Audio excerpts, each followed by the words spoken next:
Bom dia. Sou Lisandro Gerstner, gerente de comissões e gestão do conhecimento do IBP e tenho o prazer de receber a todas e todos para mais um encontro com as comissões. Hoje teremos um webinar muito especial sobre inspeção de caldeiras durante seu envelhecimento, um evento organizado pelo Grupo Regional de Inspeção de Equipamentos do Rio Grande do Sul, uma das subcomissões da Comissão de Inspeção de Equipamentos do IBP. Nesse evento, iremos ouvir e conversar com dois especialistas do Electric Power Research Institute sobre o monitoramento de condições para determinar prioridades da inspeção de uma caldeira durante seu envelhecimento e como agir quando os registros de manutenção estão incompletos. Serão discutidas as principais causas de dano em cada parte da caldeira, a inspeção não intrusiva mais adequada para cada dano e tecnologias de análise de vida residual. Passo a palavra a Luiz Carlos Gregianin, coordenador do GRINSP-RS e vice-coordenador da Comissão de Inspeção, que irá nos apresentar a importância desse evento. Gregianin, a palavra é sua.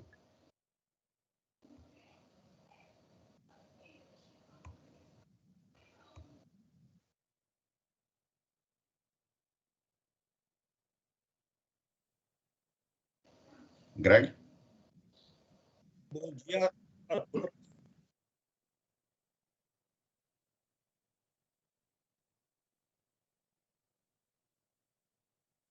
Greg, pode começar.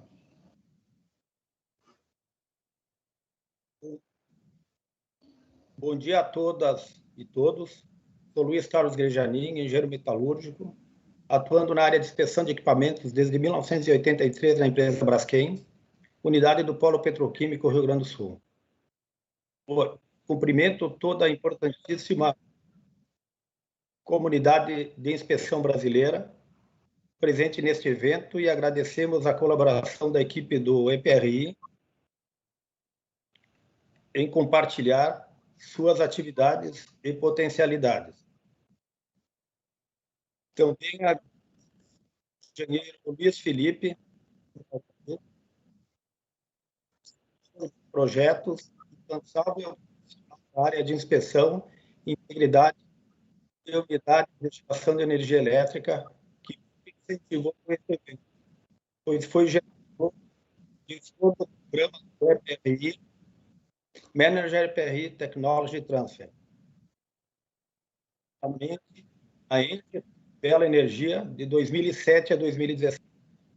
Conforme o levantamento do IPP, nas empresas com SPI existem 204 caldeiras com suas instalações e milhares mais pelo país em outras unidades industriais, fazendo este tema relevante para o parque industrial brasileiro, que já atinge mais de 5 décadas.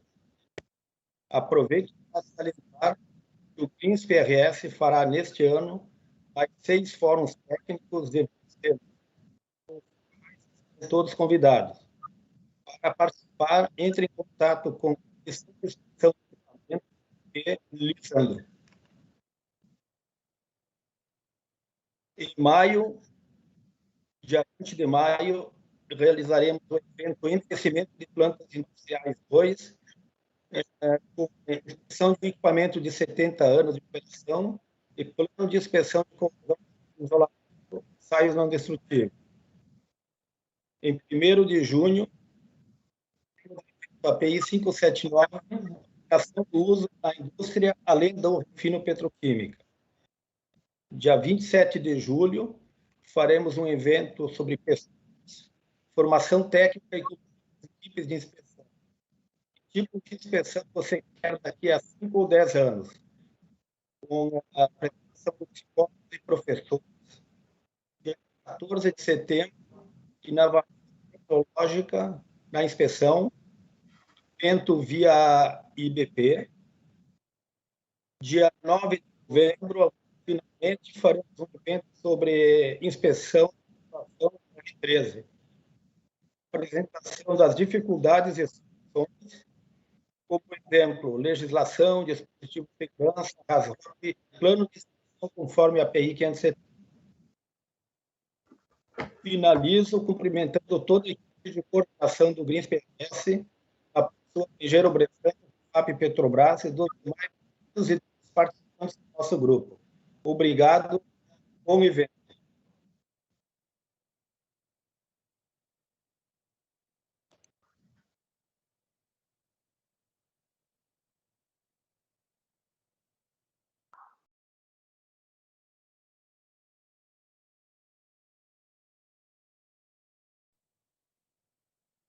Desculpa, pessoal, acontece. Obrigado, Greg. Lembro que o evento será apresentado em inglês, sem legendas, e ao final vocês terão acesso a uma pesquisa de avaliação. Todos e todas que a responderem receberão as apresentações aqui realizadas. Durante as palestras, vocês podem fazer perguntas no chat do YouTube, que elas serão respondidas na parte final do nosso webinar. Vamos então apresentar os nossos palestrantes. Mike Caravaggio é gerente sênior de programa no Electric Power Research Institute. Anteriormente, ele atuou na gestão e supervisão de engenharia em diversas companhias, tais como a Ontario Power Generation, empresa canadense de energia. Ele é engenheiro químico pela Universidade de Waterloo e mestre em administração pela Nanyang Business School de Singapura.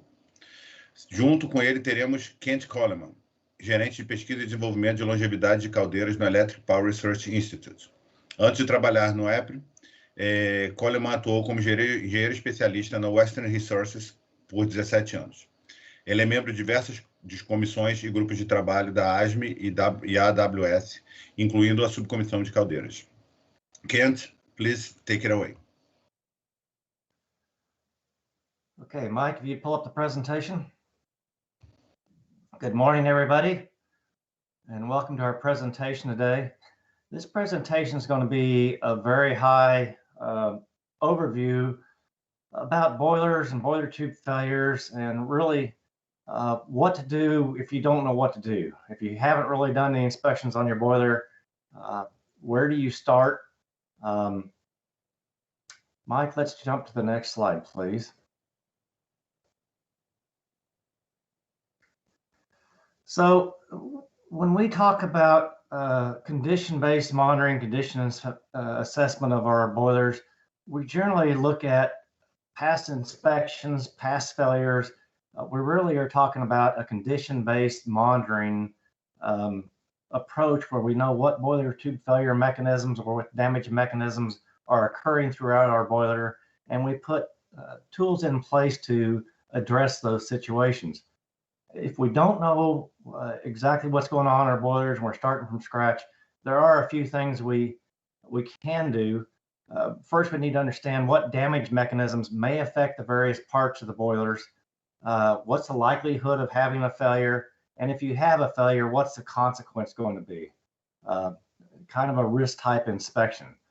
So each of the various damage mechanisms have appropriate inspection techniques and life assessment techniques that go along with those. So this presentation is going to focus primarily on what to do if this type of historical information doesn't exist.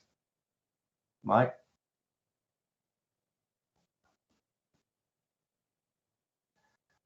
So we'll talk a little bit later about some of the books that you can utilize if you're doing the life assessment of your boilers, if you're doing a boiler tube failure reduction program, what we like to call it. But I wanted to list a few of the background historical references here. Our boiler and heat recovery steam generator tube failure document is a 3-volume set that's a very large set that talks about all the various damage mechanisms that occur throughout the boiler, the appropriate NDE techniques, the appropriate repair techniques, and the life assessment techniques. Those documents are condensed in our field guide. So you see the field guides at the picture on the right here for both boilers and steam heat recovery steam generators. We have both a boiler tube failure guide and an inspection guide. The inspection guide is very handy if you don't know what to look for, because it tells you where to look for damage, what type of damage may occur in each section of the boiler, what are the appropriate inspection techniques and NDE techniques, and point you to some more appropriate life assessment technologies. Now, EPRI is a nonprofit research organization for the benefit of the electric utility industry. If you go to www.epri.com, up in the upper right-hand corner, there will be a place where you can get a log on.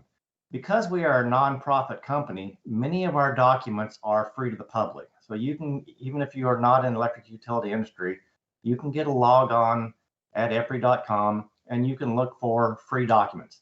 Now, our current documents are very expensive, I would say, probably cost prohibitive to buy, But after about a 5-year period, a lot of them go to a zero cost and we distribute them freely to the public. Next slide, Mike.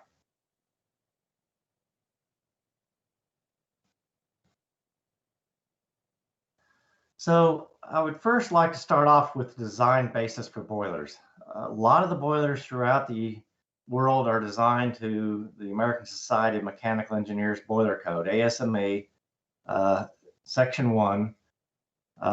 I sit on Section 1 committee. I also sit on the ASME Materials Committee. So I understand a little bit about how boilers are designed. But they're a great reference to understand what damage mechanisms may occur in some of your boilers.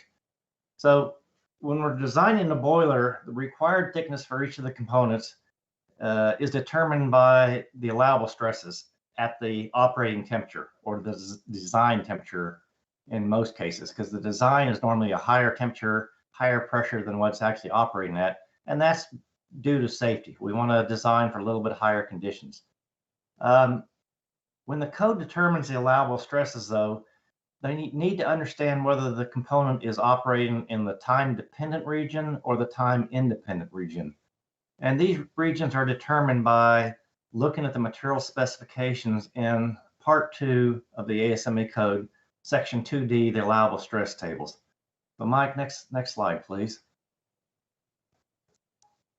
So anybody is familiar with looking at these allowable stress tables, they go over multiple pages, but the first page lists the material specification, and it's generally for a boiler tube, it may be a 213 boiler tube. For a pipe, it may be an SA 335. Then it lists the materials, whether it's a 1 1/4 chrome or a 2 1/4 chrome P22 alloy. Then it lists the max use temperature for the different design sections. Section 1, which is power boilers. Section 3, which is nuclear applications. Section 8, that's pressure vessels. And then the following page, we have the stress tables. So for this current stress tables up here, you see the numbers on the left are just normally printed numbers.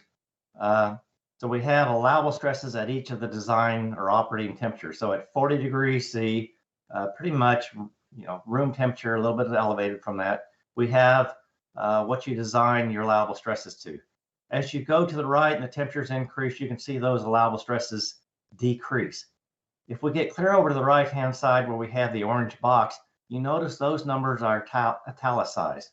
What that means is from that temperature on, so in this case from 400 degrees C and above, those components will be controlled by creep damage mechanism, time-dependent damage mechanisms.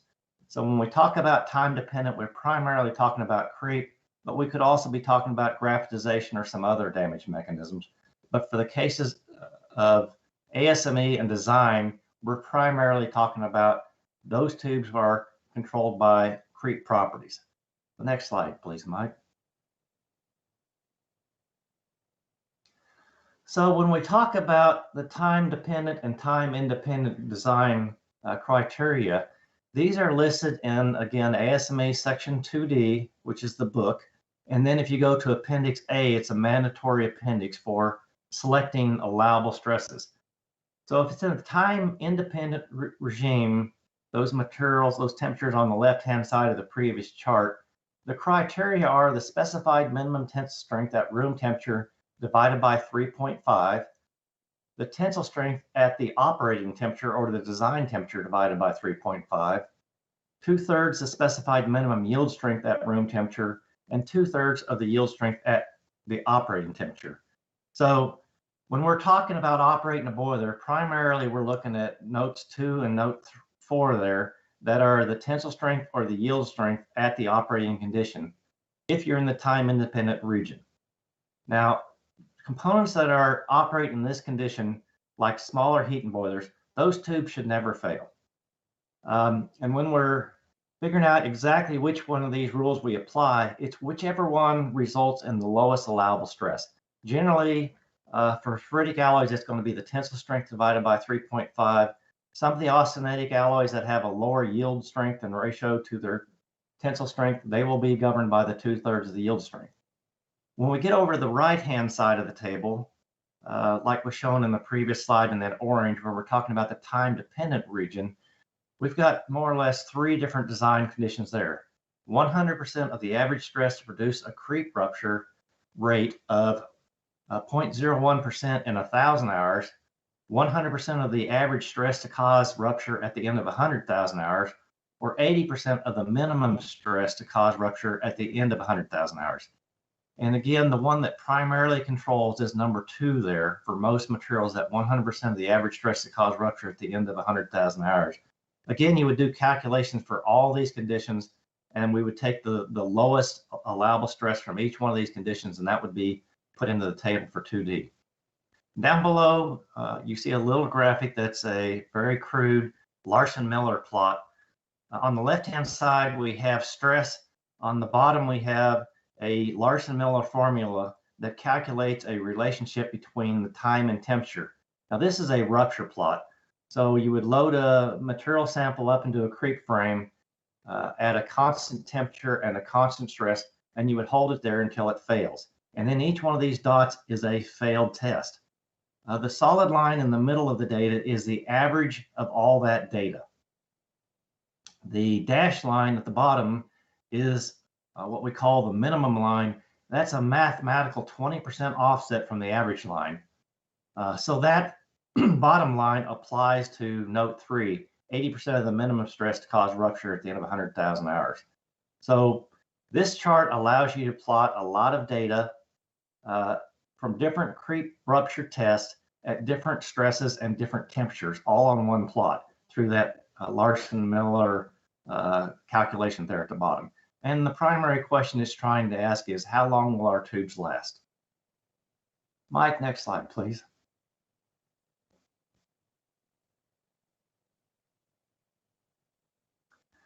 So when we talk about components that are operating in a time independent region, whether it be a tube, a pipe, a header, or whatever, those should last forever with proper engineering controls, proper control to corrosion and erosion rates.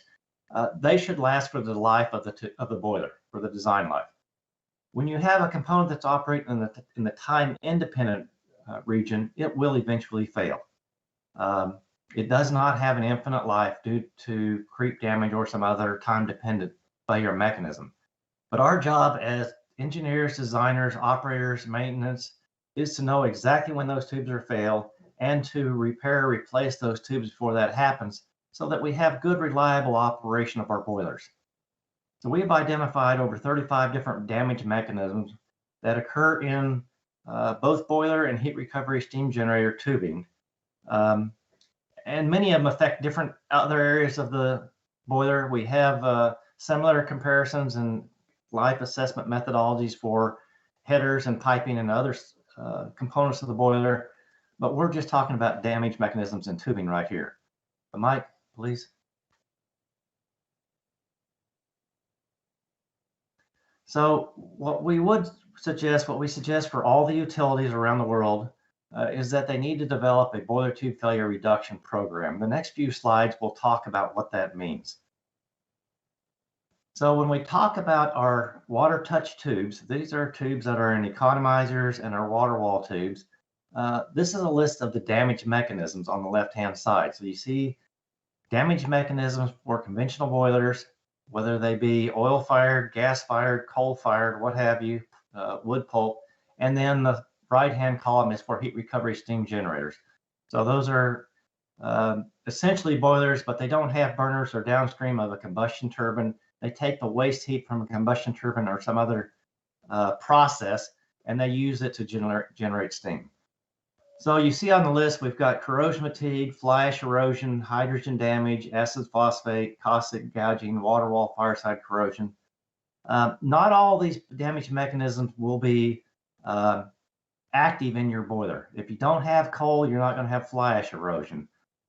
If you have great water chemistry, you won't have any of the under deposit corrosion mechanisms affecting your boiler.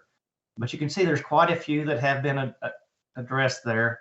The right-hand side of the screen shows the cover of our volume 2 of our boiler heat and recovery steam generator tube failures theory and practice. Volume 2 is for water touch tubes. Volume 1 is for the general overview of the program, some NDE, repair techniques, and things like that. Volume 3 is for steam touch tubes. Each of these documents is about 400 or 500 pages thick, so it's a very huge amount of technical detail to how you handle the boiler tube failures. Now, the next slide talks about Volume 3 and the steam touch tubes. So a lot of these steam touch tubes, part of them, if you're in a primary superheater, they may not be controlled by creep, but if you're in a secondary superheater, generally they are controlled by time-dependent properties. And again, you look at the damage mechanisms on the left-hand side, we have long-term overheat creep, we have superheater and reheater fireside corrosion, dissimilar metal welds, stress corrosion cracking, etc., etc. Some of these damage mechanisms are material dependent, like stress corrosion cracking. It only occurs in stainless steel tubes. Some of them are only for coal-based equipment like slip blower erosion, etc. So depending on which boiler you're operating, what type of fuel, you may only have 4 or 5 primary damage mechanisms that may be affecting that boiler. Next slide, Mike. So the boiler tube failure program is a methodology to address tube failures in operating boilers, and we primarily want to reduce or eliminate repeat failures. Once you have a failure, as large as these boilers are, sometimes it's hard to predict where that first failure is going to occur and when the repeat failures are going to occur. But once we've had that very first failure, we can figure out what the damage mechanism is that's affecting the boiler, do a life assessment, and pretty much predict when that next failure is going to occur. So it's kind of hard to approach a boiler with no background information, no historical information, and understand where that next tube failure is going to occur. But once that first tube failure has occurred, you understand what the damage mechanism is that's driving that tube failure, you can put the appropriate methodologies in place to address those tube failures. It also, by doing a prediction of when you're going to have that next tube failure, it allows for scheduling of personnel in, scheduling of ordering new materials, scheduling replacements. So what we generally talk about is forced failures that take you offline, and then scheduled outages that what we do our major maintenance. So oftentimes when we have a forced failure, we will try to get the boiler back online fairly quickly, but we want to take the time to do the appropriate life assessment and NDE examination so we know how wide of an area we have damaged tubing so that we can plan for replacements and eliminate those repeat tube failures. The worst thing you can do is do a very quick repair, put the unit back online, go back to your process, and then have a repeat failure that takes you back offline. So we have a lot of tools within this boiler tube failure program that assists in the decision-making process, let you understand primarily what the costs are associated with each of the tube failures so that you can justify the appropriate maintenance activities, and more importantly, predict when that next failure is going to occur. We also have two tools in there that allow you to understand, with a leak that I have in my current boiler, how long can I continue to run before it's going to develop to a large enough leak that it's going to have collateral damage on other tubing or result in a large enough failure that I have to come offline. Next slide, Mike, please.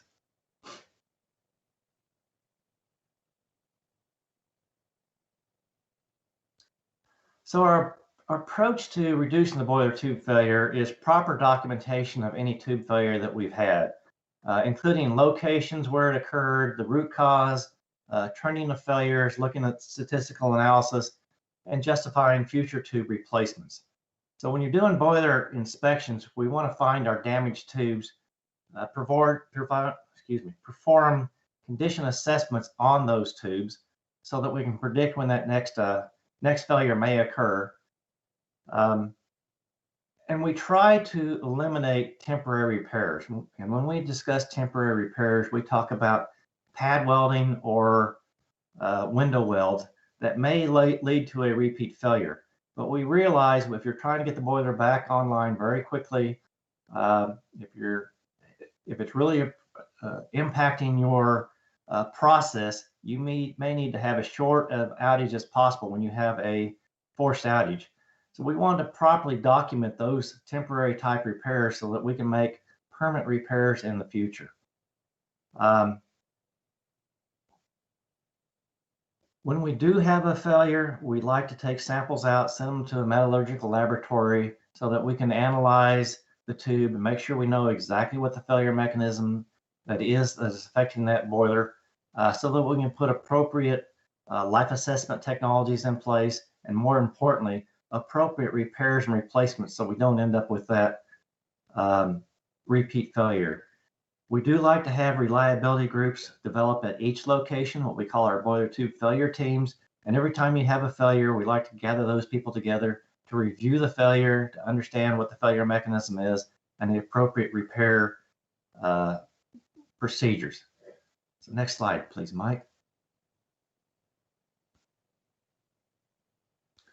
So when we talk about the likelihood of damage, generally they're controlled by three different things: the temperature, the stress on the tube, and if you're having material degradation. Now, this doesn't talk so much about corrosion. It does talk a little bit about how the corrosion in a tube may change the stress state. If you're having wall loss, the tube's getting thinner, the stress state goes up, and you can eventually get to a plastic collapse, plastic overload, and failure. We talk about temperature. That's controlled by the operational parameters of the boiler. It's controlled by the oxide growth on the inside of the tube, because that oxide is a ceramic insulator. In the steam path of the tube, you grow that oxide over time. As that oxide gets thicker, the average metal temperature goes up, and as that goes up, your likelihood of having a creep failure can also increase. But the balance of the plant, if you have a coal boiler, if you have an oil boiler, what the condition is of your burners, if you're operating above the design temperature, pressure limits, those all have an increased likelihood of having a tube failure. And if you're having materials degradation in the creep regime and the graphitization at the high temperature tubes, or if you've had hydrogen damage as a result of having chemistry excursions that weren't properly controlled, all those things can have an effect on the likelihood of having a tube failure. Mike?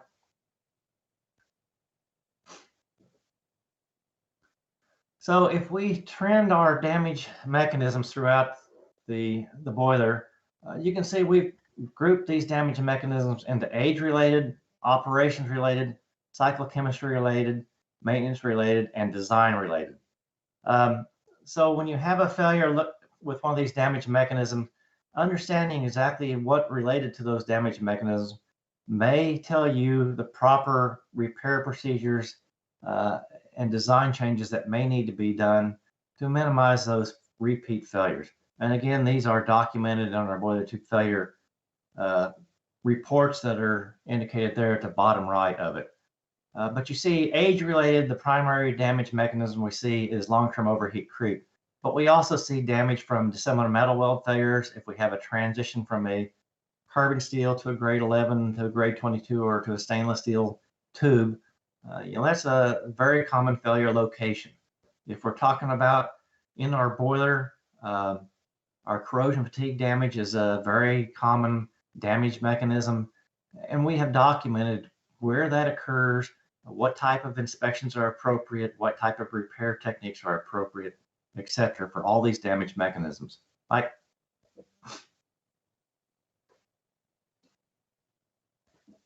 Next slide, Mike.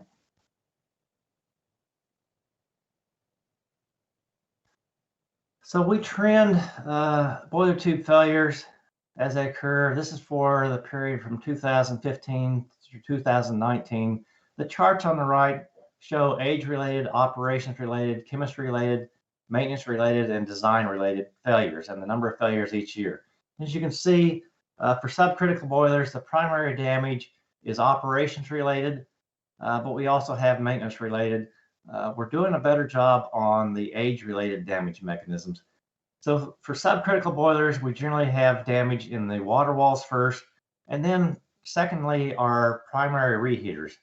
Now, the primary damage mechanism we see in the primary reheaters, the horizontal reheaters, is oxygen pitting. That only happens when you're offline if you haven't put in proper chemistry procedures and proper drying procedures for the boiler when it comes offline. If you're doing a process, if your boiler's in a process industry, you may not have a concern with that damage mechanism, but in the utility industry, with the addition of renewable energy, our boilers are seeing more and more time sitting offline in the cold condition, and any water that's left in those horizontal tubes can lead to oxygen pitting. It's a primary concern in the reheater because those tubes are thinner than our superheaters. So we're starting to see an increase of damage in our reheaters from oxygen pitting. If we jump over to our, those are for supercritical boilers, excuse me. If we jump over the subcritical boilers, it's kind of parallels that. It's water walls, but we see more damage also in economizers. And a lot of that damage is fly ash erosion or corrosion fatigue. But you can see the results on the right-hand side. Again, the operations related is high, but we also see a lot more maintenance related.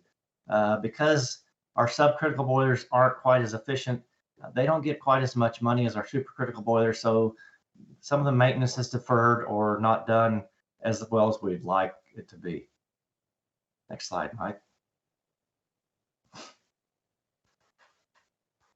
So our common damage mechanisms, as I said earlier, in water walls, under deposit corrosion, primarily hydrogen damage. In the utility industry, one of the drivers for that is leaks in our condensers underneath our turbines, but it's all about proper control of chemistry, and Mike will talk quite a bit about chemistry in just a minute. Corrosion fatigue we see across our fleet of subcritical boilers. It's an age-related damage mechanism that's a combination of fatigue and corrosion. It's a very concerning damage mechanism because these tubes fail on the cold side of the tube. And when I say the cold side, the failures don't go out into the firebox, they go out into the people space. So you can have personnel injury from this damage mechanism. We historically saw that in subcritical boilers that have seen, I would say, over something like 200,000 hours of operation. We're now starting to see them in our heat recovery steam generators and in our supercritical fleet as they get more and more age on them. Fireside corrosion is primarily a damage mechanism for coal-based boilers, but we also see it with oil-fired boilers, and it's something that you need to address. There's a picture down the third from the left down below of that one. The second from the left is a corrosion fatigue damage, and the first picture is the hydrogen damage type failure. The very far right picture is a fly ash or could be a soot blower type erosion. Generally, those are the type of failures we see in the convection pass, either soot blower erosion, fly ash erosion, again, primarily just in coal-fired boilers, and again, creep, which is a time-dependent damage mechanism. Mike, next slide, please. So you've got a scheduled outage coming up, a turnaround. What do you do if you don't know where to look? Well, the first thing you want to do is make sure that your chemical treatment regime is optimum for the temperature, the pressure, how you utilize your boiler.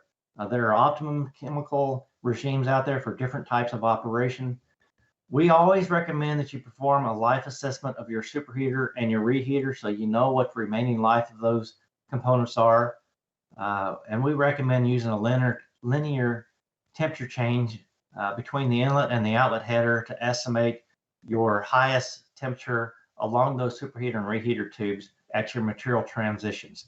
So you want to do a life assessment for each material you have in your superheater at its hottest point and on the hottest tube. And we've got a very detailed program on how you do that. And then from that, we want to calculate a minimum wall thickness for the various components throughout the boiler. So when you do have an outage, you go out and you see some polishing of the tube. You can do an ultrasonic thickness measurement and make sure, yeah, I'm losing wall, but I'm still good for continued operation. And then I can trend that damage over multiple turnarounds and predict when I have to do a tube replacement. Next slide, Mike. So now we're going to jump over to water chemistry. Mike's going to talk for a while and talk about water chemistry and then chemical cleaning. Then I'll come back and talk some more detail about some of the damage mechanisms. Mike? Great. Thank you very much, Kent. So Appreciate the opportunity to talk in front of this group. And as Kent shared, I'm going to be talking about some of the water chemistry aspects to boiler reliability. The focus, since this is the power industry, is to look at high pressure systems, but I'll make some comments related to lower pressure systems and how some of these damage mechanisms impact in lower pressure units. So when we're specifying a chemical treatment for reliability of our boiler and for long-term reliability, it really begins with the operating pressure. And by the operating pressure, it's really the temperature, right? The temperature that you're doing evaporation at is critically important in terms of what damage mechanisms and how damage evolves. Equally relevant or impactful is the condensate quality, so that makeup water quality that comes in. Feedwater system metallurgy can play an impact. If you have yellow metal or copper present, copper will corrode in your feedwater, move forward to your boiler, and form deposits that are somewhat insulating or that allow for concentration mechanisms that can lead to underdeposit corrosion mechanisms. Possibility of contaminant ingress plays a big role, specifically your cooling water.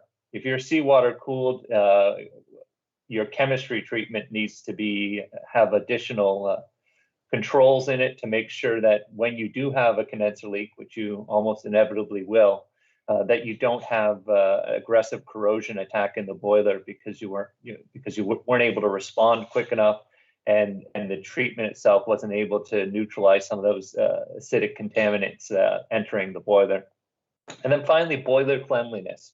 The boiler cleanliness, we're going to talk a little bit about boiler cleaning and the importance of that. Boiler cleanliness really factors into, okay, well, how much contamination can you take before you actually have a failure, either from overheating or potentially from a contaminant ingress? And we'll walk you through how that all plays out.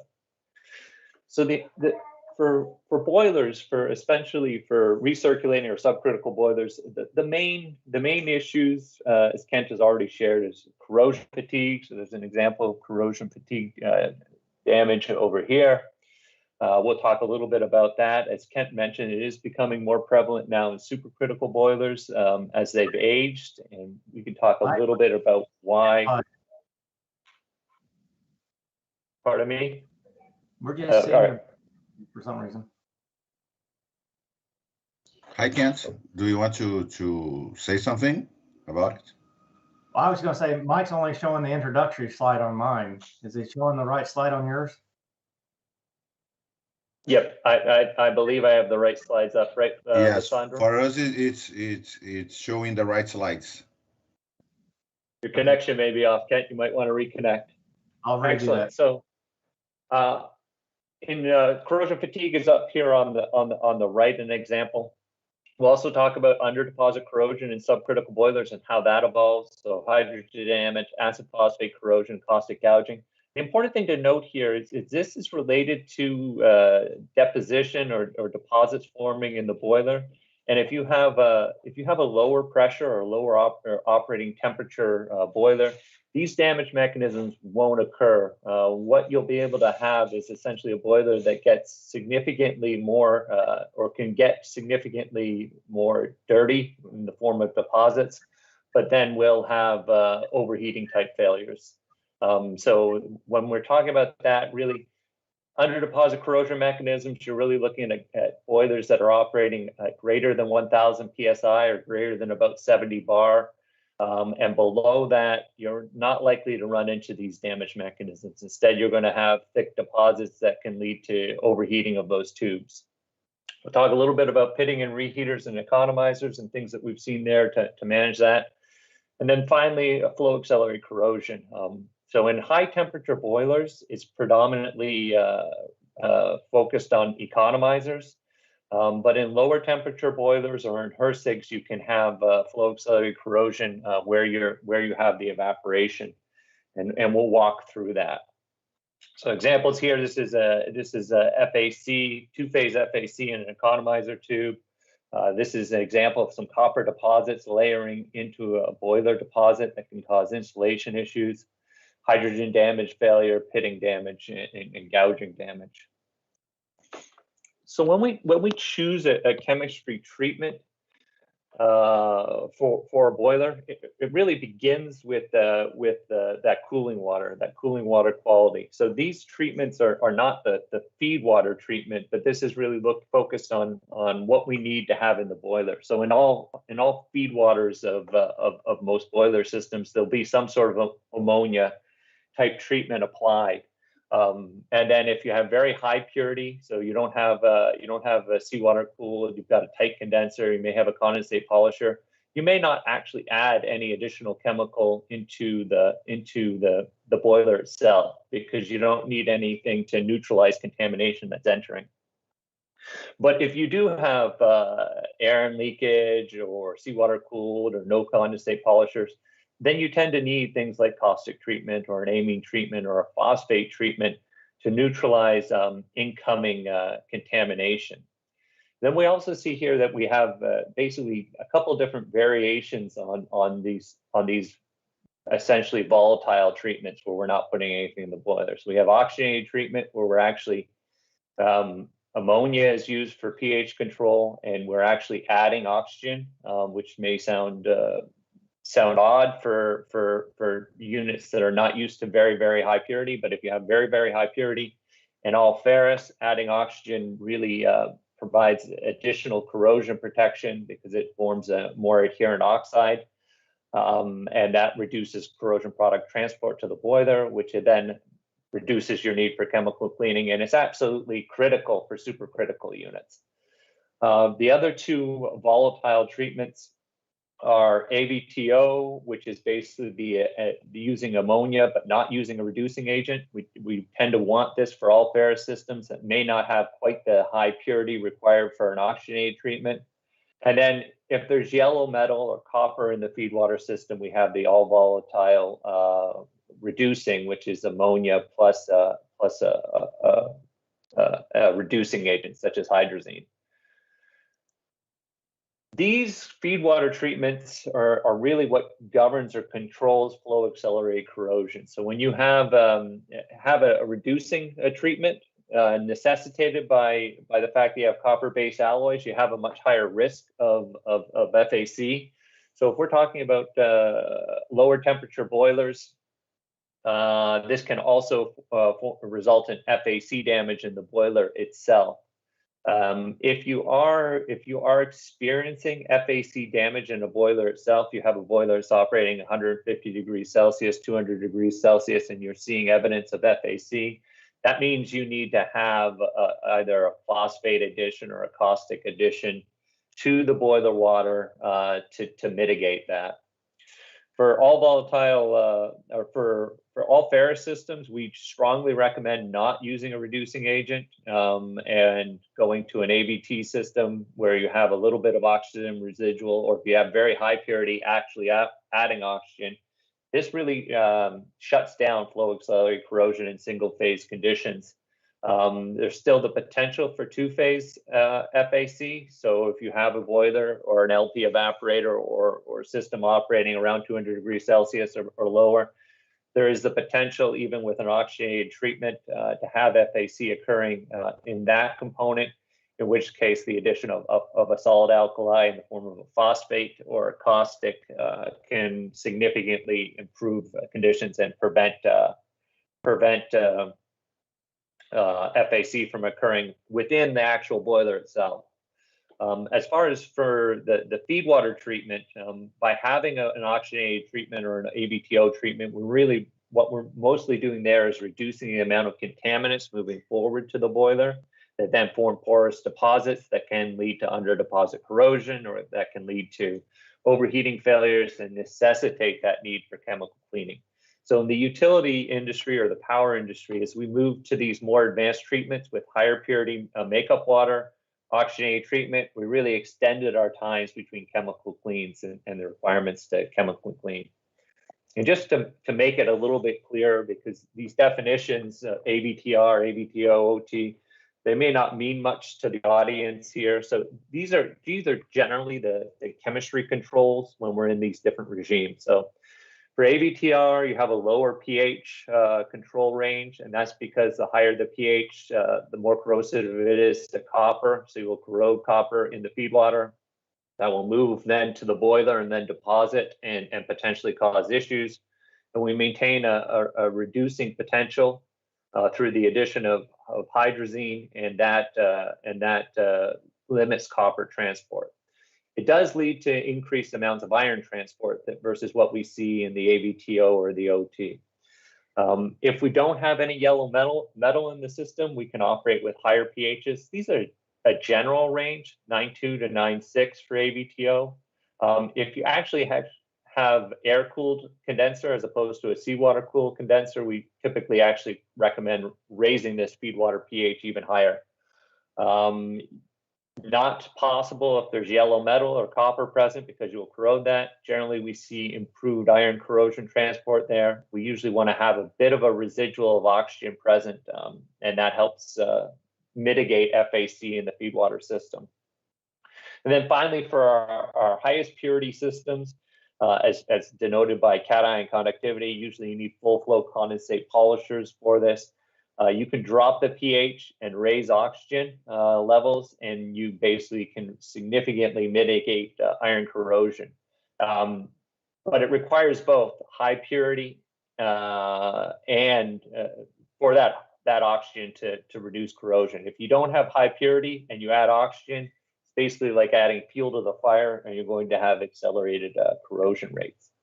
So the feed water, by optimizing the feed water, we can limit how much corrosion products transport to our boiler. And that's important for the under deposit corrosion mechanisms. So I've got a little schematic here of a boiler tube and what actually occurs, right? So you have basically, here's your fireside boiler tube wall, you have the heat. You have your bulk boiler water, which is what you're measuring, but that's not where the corrosion is occurring, right? You have basically water within a porous deposit, and that deposit is basically dependent on what's in your condensate and your feed water. So if you have high purity water, then it's just corrosion products coming from the feed water. If you have a softened makeup water system, this can also have significant quantities of hardness and other things that built in there. Water comes in here, and then steam starts forming. Anything that is not volatile, so things like salt, chlorides, and sulfates will start concentrating at these surfaces. That level of concentration will depend on how thick this deposit actually is, and it can become an aggressive, corrosive environment. So things that reduce that potential for a corrosive environment is having higher purity. So if you're not seawater cooled, if you're seawater cooled, you've got a much greater risk that there's going to be contaminants in here that are going to concentrate up to a much higher level in here and lead to a corrosion attack. The use of phosphate or caustic protects you a little bit here because both of those are not volatile. So they're also present in the bulk boiler water. They get within the deposit. Chlorides and sulfates concentrate up, which are acidic. But because you have phosphatic or caustic, which are basically alkaline and non-volatile, they also concentrate up, neutralize it, and you basically have a neutral salt forming in here that is less aggressive.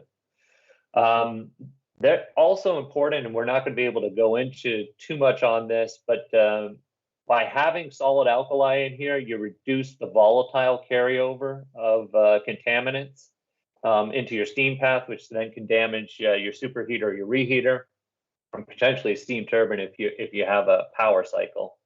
Condensate polishers can significantly reduce the risk of boiler contamination, but if you have seawater cooled, even with a condensate polisher, you can't really operate for a significant amount of time before you're going to get into a corrosion risk. And if you've got seawater cooled, it's really preferred to have titanium or special alloy condenser tubing to prevent that contamination from coming in.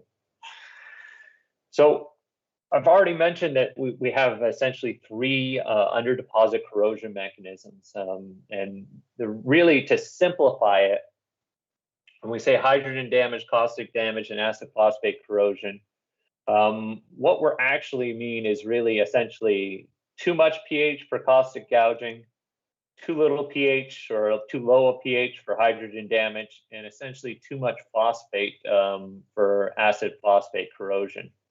How these occur is you have your contaminant in your bulk boiler water. As already showed, there's a concentration mechanism.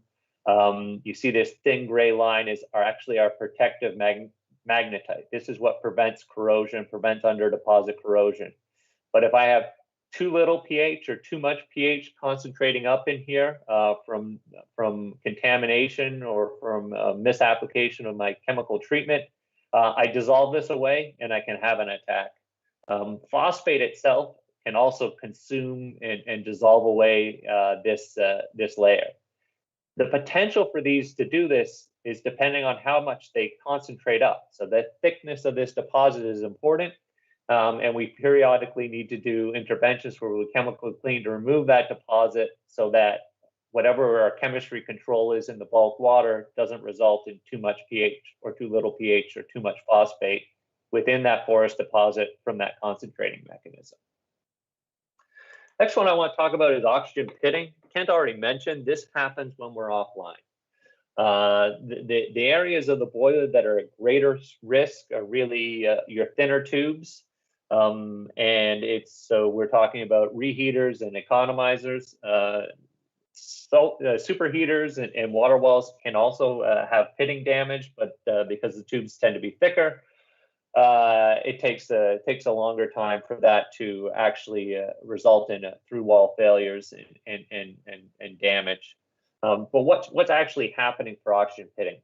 The important thing to understand is, because I already mentioned, I have oxygenated treated boilers now, is that oxygen pitting is only a concern when there's lots of a high concentration of contaminants, which is really only possible in these units if you have high purity water when you're offline and things are starting to dry out. When you're offline, in your superheater and your reheater, there's the potential for salt deposits to be present.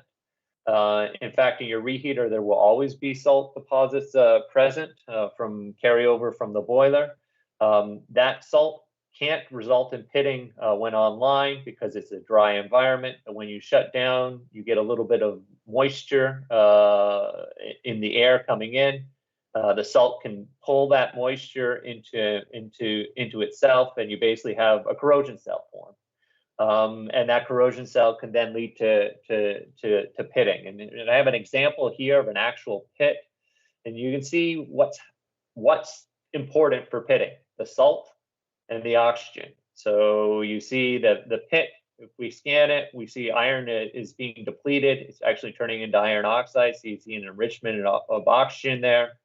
But then you see the actual aggressive contaminant concentrating in there. So as basically we have iron corrosion occurring, it'll draw in the salt that was potentially on the surface originally and concentrate it within that pit, because chlorides are negative, iron is positive once it starts oxidizing. So there's just a natural prevalence to pull that in. And then you essentially have a continuing damage mechanism. So the chloride can always continue to attack, or the sulfate can continue to attack and result in pitting, provided it can get wet when it's offline. So what we normally prescribe is to try to keep things dry when offline. And to do that, a number of different methods have been applied. One utility is adopted to doing is essentially using some of their service air to just basically set up drying loops for their boiler, for their superheat, their reheat, as well as for the rest of the system. And it's basically it involves, okay, well, the boiler is still somewhat warm, identifying an area to inject air and run air through it. So the air provides oxygen, which could be a problem, but as long as a dry condition, and what do we mean by a dry condition?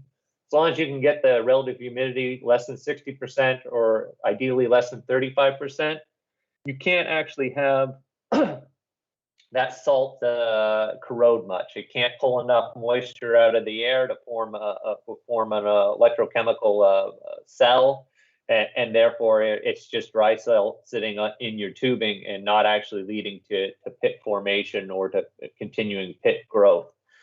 So in the utility business, we've been looking at different, cheaper and more effective ways to measure and to control drying when offline. And so what normally utilities are doing who do face more time offline is that they'll purchase a relative humidity handheld meter, and then they'll identify whether they have surface air or instrument air that they can apply to the superheat and reheat when offline, and apply that air and then measure at exhaust points to confirm that they're actually achieving that drying condition. So that covers a bit about hydrogen or about under deposit corrosion, a bit about FAC, a bit about oxygen pitting. Next up is corrosion fatigue. So corrosion fatigue is a damage mechanism that is also related to your offline condition. So we already saw that that you have an oxide that forms on your water wall tubes that prevents corrosive attack on that tube. That oxide is protective. But that oxide grows up at 300 degrees Celsius or 350 degrees Celsius, and it has different expansion and contraction properties than the underlying metal. So that when you go through a temperature transient, like you shut down and cool out that boiler, that oxide can crack because it expands and contracts at a different rate than the metal. That can relieve, except for if you have an attachment point. So if you have an attachment point or a stress riser, you have basically that oxide cracking. And unfortunately, because it's geometry related, it's cracking in the same spot over and over and over. So every time you turn off, it cracks. When it turns off, when you turn off the unit, cool it out, and it cracks, now you can have corrosion in that area. And depending on the pH and the oxygen level in your boiler when you shut down, that corrosion could be less aggressive or more aggressive. And what we find is that it's just a matter of time before that combination of those oxide cracking over the starts of the history of the unit and the chemistry when you're offline until you get through all failures. And Kent mentioned already that this is a particularly concerning one for us, because it has resulted in catastrophic failures that have led to injuries in power plants, up to and including deaths. And you can see an example here in the lower right of Kent already mentioned that this is predominantly fails into the people space and can fail catastrophically. So window type failures, where you can have an extreme release of energy that can cause significant damage. So once we identify that corrosion fatigue is occurring in a boiler, it's really important to understand where it is, and then how to manage it, how to cut it out, and how to rejuvenate the boiler. And then if there's steps or practices that can be taken to improve offline chemistry or improve operating practices, so you have fewer of these on-off operations that lead to failures. And we got some graphs here just showing, okay, how total starts and tube failures related to corrosion fatigue accelerate. Another aggravating fact on this is chemical cleaning can aggravate corrosion fatigue, but it's probably beyond the scope of what we're going to talk about here. Now, for boilers, the evolution of these different damage mechanisms, especially from the chemistry perspective, are dependent on the way the boiler is operated. And this is a very utility-specific view of it.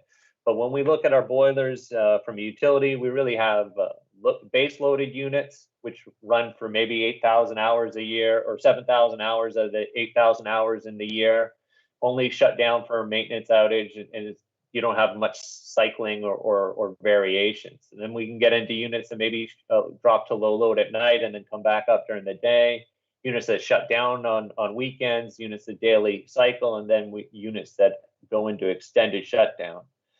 This is all dictated by, this all impacts on the boiler reliability, and it's dictated by the cost. But how it affects chemistry and how it affects what you want to do for managing your boiler depends, right? So if you have a load following unit, really reheater pitting and corrosion fatigue is probably not a major concern, right? Because these require the unit to be offline for the damage to occur.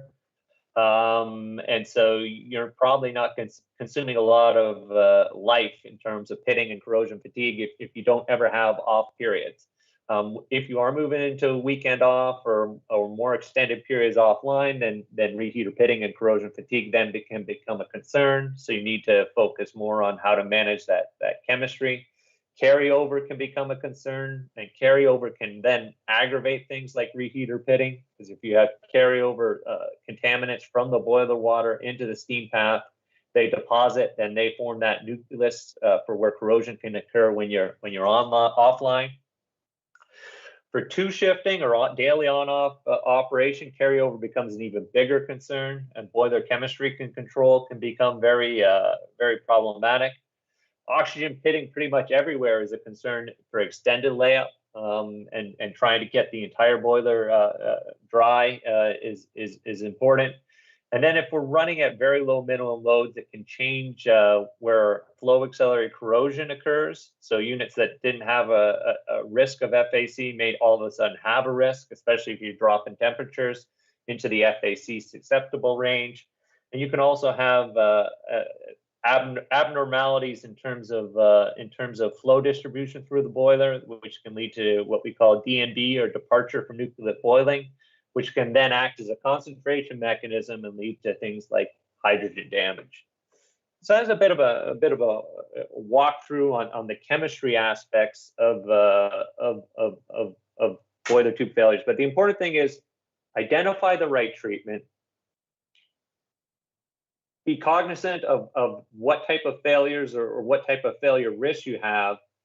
Adjust your treatment to match that, and then be cognizant of the fact that, okay, if you're changing your operating mode, where your chemistry risks may change.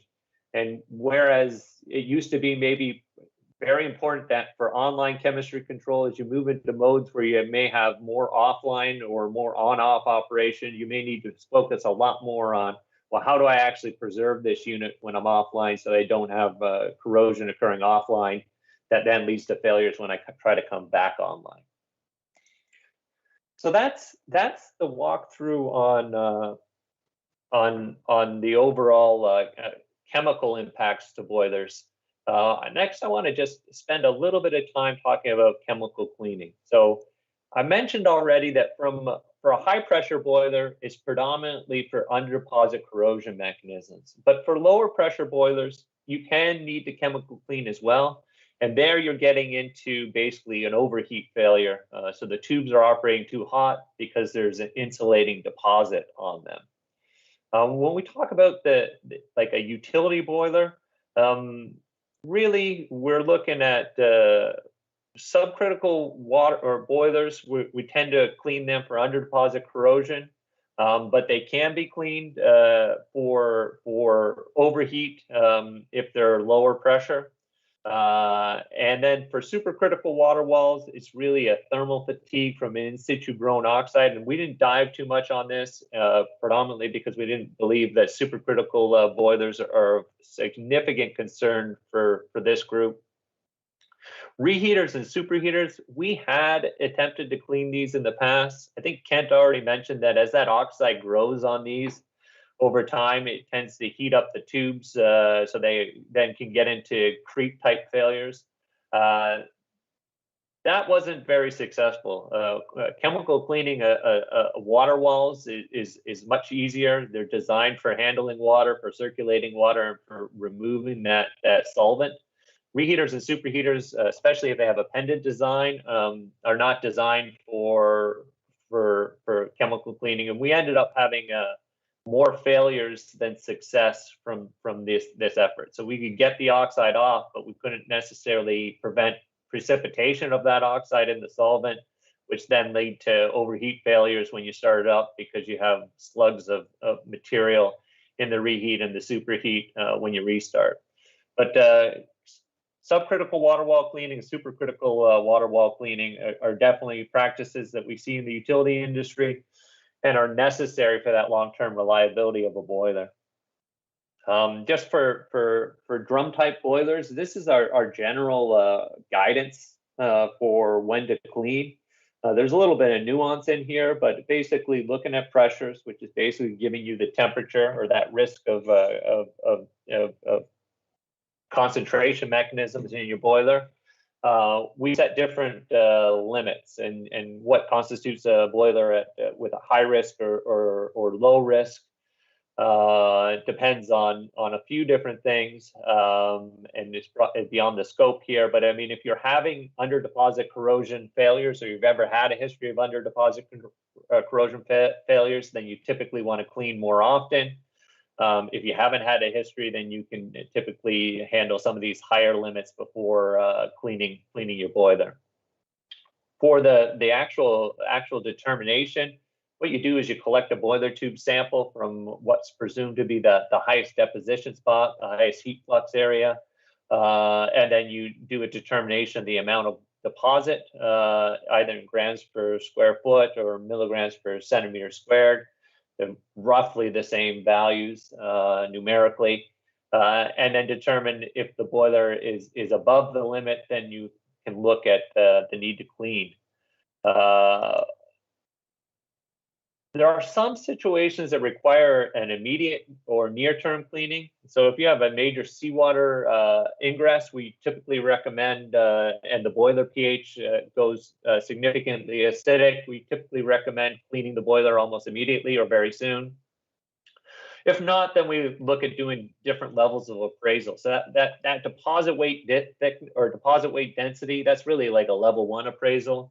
Within a level 2 appraisal, you're really looking at the composition of that deposit, which can impact on whether you need to clean, irregardless of how much deposit is present. And then our level 3 is really in preparation for a clean. And there you're actually testing a solvent to determine whether you can actually remove the deposit. So that tube sample assessment, like I said, for determining whether you need to clean, you collect from a high heat zone. So you can determine this with input from your boiler maker, or you can just talk to your boiler engineer and try to pick the spots within your water walls where you might expect the heaviest level of deposition. You use borescoping to try to help identify this. Then you deposit weight density, thickness, composition of deposit, internal oxide integrity, and pitting are all things that we typically look at. For utility boilers, we're typically pulling these every 3 years, maybe every 4 years, depending on the age of the boiler, depending on how good the chemistry has been. And then really, here's the general guidance from ASTM, 20 to 30 grams per square foot, but I provided you the chart with a little bit more nuance on the previous slide that EPRI prescribes. So after you get that tube, what are you looking at? We've already sort of talked about this a little bit. You have essentially a porous deposit. This is what you're looking to remove to protect this indigenous magnetite. You actually remove that as well when you chemically clean, and then you try to reestablish it during your passivation step. But predominantly, you're trying to remove this. This is going to be thickest on the hot side of the tube, right? The cold side of the tube, where you don't have less heat transfer, you're not going to have as much thickness, so you need to determine the thickness and deposit weight density, and those limits are all based on hot side of the tube. Composition here also is relevant. Also as relevant is this oxide, whether it's thick and continuous, and whether there's significant pitting present is also an important thing to look at. So when you get the tube sample for the clean assessment, it's good to analyze also for the composition, evaluate how much pitting is there, look at that versus previous boiler tube samples you've collected, because if pitting seems to be more prevalent than it was in the past or deeper, or the pits don't actually have a thick gray line inside the pit, indicating that it's passivated, it can all indicate that you need to spend more time on offline corrosion protection and trying to get the boiler protected when offline. If pitting is not prevalent, then your offline corrosion is probably well controlled, and you're really just looking at, okay, do I need to clean, and how do I clean to get rid of this deposit? So thickness or deposit weight density is a trigger, but we have a couple other triggers for chemical cleans, especially for higher pressure boilers. Copper greater than 30% on that hot side deposit is a trigger. Why is that?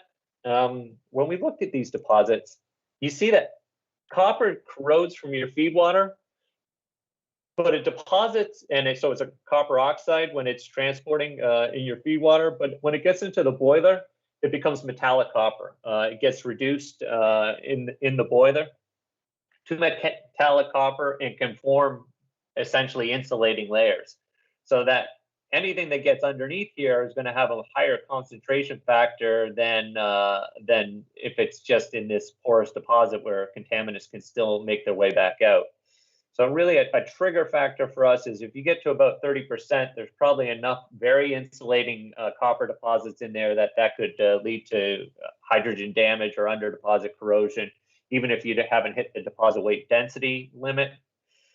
Similar insulating deposits are calcium and magnesium. So if you've got a softened unit, that can be a risk, or a unit that's fed by something with less high purity water. And then high levels of silica and aluminum can also create a very insulating deposit, which increases your concentration factors and makes the clean more important to do. And then I already mentioned this, major online chemistry excursion can basically upset everything and may generate the need to just clean everything out, get rid of all the porous deposit, get rid of whatever magnetite's left, and do a chemical clean to reestablish a nice clean passivated layer so that you don't have corrosion cells within the boiler acting. So we do have people who postpone chemical cleans, especially in the utility industry right now, where it's a costly endeavor, and postponing a chemical clean is possible. It's just that you then need to run with higher purity water. So if you do postpone a chemical clean, you're above limits, you tend to want to, if you have a condenser leak, you want to shut the unit off faster, quicker, because you're going to have the potential where things normally may concentrate up to 100 or 1,000 times within this deposit. If you've got a thick deposit, you've delayed your chemical clean, it could concentrate up 10,000 times or more. As I shared, the water walls require periodic cleaning, and it depends on the purity of your condensate, on how often you need to do that. Economizers are usually cleaned when you do these cleans, but there's not really a damage mechanism that drives a need for cleaning an economizer. You're not going to have there's not the phase transition there. You're not raising steam in an economizer, and so there's not really a need to clean them. Although sometimes it's just as easy to clean the economizer since it's part of the water wall circuit as not. But there's not really a damage mechanism, especially in high pressure boilers, especially if you have high purity water, where you need to clean that economizer. And as I said already, superheaters and reheaters do not typically require a cleaning. Although you can do what we call a flush of them to try to remove salt, where you fill them up with ammoniated condensate to remove salt, but that's only required if you've had a major excursion.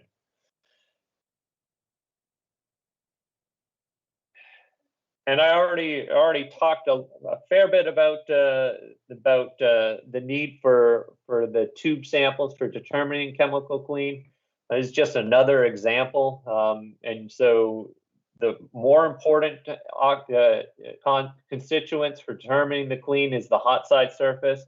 Another important aspect, though, is if there's layering. If there's layering of deposit, you may need a multi-stage clean to do it successfully. Usually you end up bidding out these processes to a third-party contractor. So to do that successfully, you want to have a nice, clean technical specification, telling them what you know about your boiler, telling them about an appropriate clean path. You want to provide them a tube sample. so that they can or apply their solvent treatment for conducting that clean and verify it and prove it out. And obviously, you need to have a lot of considerations on how you're going to handle the waste, et cetera. Often your boiler OEM can be helpful for developing this if you've never done a chemical clean and you haven't had the need. We look at the solvents that are typically applied. You either have a mineral acid like a hydrochloric, or you have an organic acid like hydroxyacetic formate, or you have a chelating type agent like an EDTA or a citric, and then you can have some specialized stages like an ammonium bromate if you have very high levels of copper deposits in there. We have a lot of guidance on this, but really there's a lot of work if you do need to chemical clean to figure it out, to get it right, to get the chemicals where you need it to remove and restore a boiler. We do have a reference document for this that covers chemical cleaning of all types of boilers, both supercritical, subcritical, and HRSGs, as well as ancillary cohesive equipment. It's referenced there, but it's probably well beyond the scope of what we're looking to do here. So I hope this was useful, and I turn it back over to Kent to really talk about actions to take during planned shutdowns and turnarounds for managing your boiler. Kent, all yours. Thanks, Mike. Let's go to the next slide.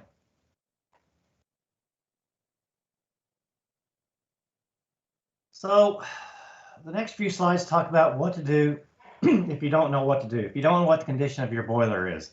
So you've got a turnaround, you've got an outage. The first thing we do is do a crawl through the boiler. Just look for things that are off normal. Polished tubes, bows in your tubes, and especially in the back pass, discoloration, broken supports, sign of corrosion, maybe possible leaks, bad refractory, just anything that looks off norm. Perform visual inspection for high wear areas. Again, that's mostly a coal-related phenomenon, but also we see oil-fired boilers that do have soot blowers, that do have some high wear areas. So, you know, if you see an area with polishing of the tube, supplement your crawl-through inspection with an NDE, normally an ultrasonic thickness reading, just to check the wall thickness of the tube. Make sure you're not getting below that minimum specified wall thickness. And as I said earlier, if you can trend that over several turnarounds, several outages, and look at a wall wastage rate, you can do a prediction of when you're going to have to replace that tubing based off those type of measurements. Next slide, Mike. So when you're performing a life assessment, we want to determine a ratio of the actual wall thickness to the minimum wall thickness. Like I said on the previous slide, a lot of the boiler OEMs say you should consider a replacement when you're at 70% of that design wall thickness. A lot of the utilities that are experiencing fly ash erosion, soot blower erosion, if they have a good program in place where they routinely go in and measure the thickness, they will go below that wall thickness. But if you only get in your boiler every 4 or 5 years, you don't have a very good program, you may want to consider replacing tubing at this type of level. And as I said, if you trim that wall loss over several different outages, you can look at a corrosion rate or a wall loss rate per year, and then do a prediction when you're going to have to do a tube replacement, when you're going to get below that 70% minimum wall thickness. Next slide, Mike. So we talked earlier about doing life assessment on our superheaters and reheaters. The primary thing we use for superheating and reheaters, our ferritic tubing, is an oxide thickness. Oxide grows at the temperature that we operate our boilers. Mike showed the oxide that you can have in a water wall. When we're talking about the oxide in a superheater and reheater, we don't have a carryover deposit. What we primarily have is an in-place, in-situ, steam-grown oxide that grows there. Now, on a utility boiler, the picture on the far right here, this is a vertical pendant from a utility boiler, coal-fired, and we generally see damage at the 10 and 2 o'clock position. So the gas path flow is down from the top of the page to the bottom of the page, and you can see it shows that transducer in the 2 o'clock position. The hottest part of the tube is the tube that first sees that gas path. So we see wall loss in that location, and we also see the maximum steam side scale oxide thickness. And we are able to go in there and measure ultrasonically what that thickness is of both the tube and that oxide. And from that, we can determine the average operating temperature over the life of the boiler and do some life assessment calculations and determine how much longer we can continue to run those tubes. So it's a non-destructive technique. In utility boiler, we generally go up into the penthouse of the boiler where it's easily accessible. You don't have to do a lot of sandblasting. You don't have to erect scaffolding, but you can take these readings very quickly. So with a 2-person team, about 3 teams, and a 750 megawatt boiler, which is a very large boiler, you can measure every single superheater tube in about a 10 or 12 hour shift in about 1 day. So it occurs very quickly. And that's our primary life assessment inputs when we're doing superheaters and reheater tubes. Again, this is only for ferritic tubing because stainless steel tubing doesn't grow oxide at a fast enough rate that you can measure it. But we generally look at the ferritic tubing either before or after a stainless steel section. And from that, we can not only predict the remaining life, but we can determine what is our hottest tube. That tube that has that thickest oxide is the hottest tube within our superheater, because every tube does not operate at the same temperature. We may have a 25 to 50 degrees C difference tube to tube just based off the design of the superheater, the design of the outlets, the superheater outlet header, where the steam outlets are on those, and proximity to water walls, baffles, and other things. If you look at the chart on the far left, this is what we call a gas touch length analysis. So this is what the crude representation, what the manufacturers utilize when they're designing a superheater or a reheater. So you can see the dashed line at the bottom, that's the design steam temperature. So for this boiler, you're around 427 degrees C on the inlet header, and you're around 538 degrees C on the outlet. So that's 1,000 degrees Fahrenheit outlet temperature. So the yellow line there is the manufacturer's design. Thank you, Mike. Manufacturer's design tube temperature range, based from a creep standpoint and from an oxidation standpoint. So you can see the blue line above that, this particular manufacturer decided to use grade 11 material. So that's a 1 1/4 chrome, 1 moly material, up until you get to that transition point. That's about 110 feet. Apologize for that being in US customary units. And then from that point on, he stepped up to a grade 22 material because that's a higher creep resistant material, higher percent of chromium. You went from a 1% chromium to 2 1/4% chromium, higher creep strength, and continued that through the rest of this superheater. Now you may be using stainless steels in your superheaters. You may be using some of the more advanced alloys like grade 9.1, grade 9.2, but the same type of process works for that. And you can also see in this particular picture, there's some arrow bands over there on the left. This utility went in and put thermocouples on the tubes. They don't last very long down in the firebox, but you can get some quick readings. And they found out that the grade 11 was actually running hotter than what they expected it to. So when they did a replacement, they went back and changed out all the tubing for grade 22 throughout the length of the superheater. In the utility industry, we have many people have done this and have upgraded to an entire stainless steel superheater. Somewhat for creep strength, but also for oxidation resistance to improve the performance of the boiler. Mike, can we jump back to where we were? So again, when we're doing a remaining life, what we're trying to understand is life assessment. We're trying to understand what the remaining life of our component is. And what we really want to understand is our remaining life going to get us till the next outage, the next replacement opportunity, a retirement opportunity down the road, just exactly where we're at in the life of this unit. But we want to make sure that our predicted remaining life, minus the hours of service, is greater than our remaining life. So if we've operated for 50,000 hours, we do a life assessment calculation, and it says at this temperature and pressure, this tube should last 200,000 hours. We've got 150,000 hours of remaining life. That's probably good enough. But if we've operated for 100,000 hours and it says we have a 10,000 hour remaining life, we need to do a better understanding, a more thorough life assessment to understand, are we at that point or can we continue to operate this unit for quite a while? And generally when we do this, we do a first level cut. We'll talk about it a little bit later. We're using minimum material properties. We're using design temperatures, design pressures, and design wall thicknesses. Next slide, Mike. So again, there are various codes out there. We have developed our own codes, even computer codes for doing this type of life assessment. ASME has come out with their Fitness for Service 1, which is the same as the API, American Petroleum Institute 579, that talks about how to do these life assessment calculations. We're generally recommending using a Larson-Miller type calculation early on in the life of this. The API does have an omega parameter. We don't utilize that so much in the utility industry because some of the alloys that we utilize don't work very well on that using an omega parameter that is mostly based off a deformation creep strain type calculation. But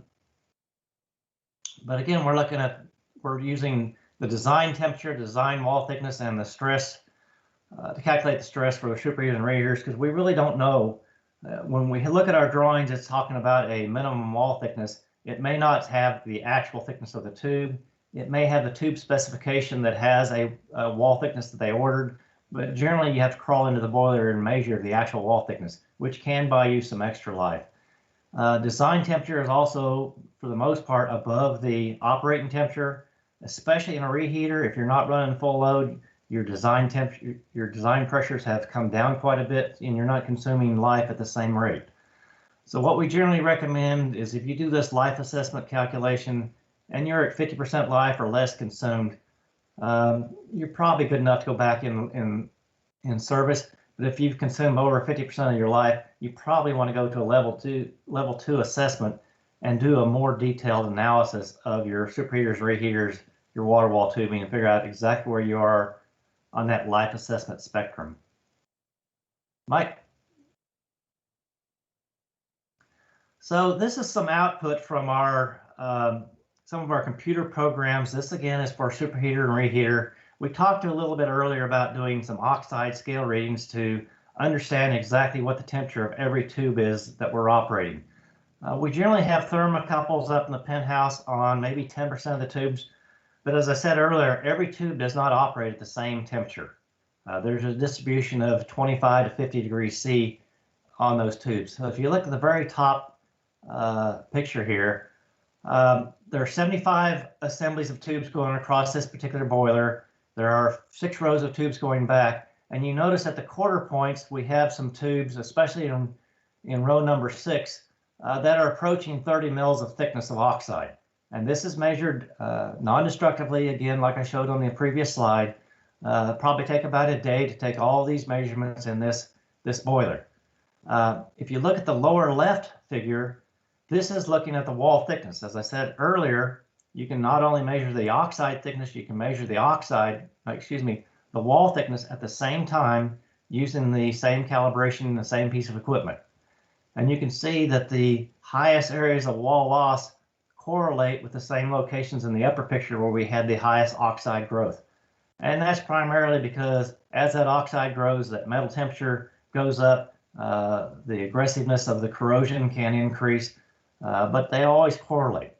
Now, if we move over to the right-hand side, from that wall loss and that oxide thickness, that increased temperature, we've calculated a remaining life of the tubing. So historically, before we had these oxide scale thickness measurement techniques in place, people would have a tube failure or a couple tube failures, and they would go in and change out the entire superheater or entire reheater of the boiler.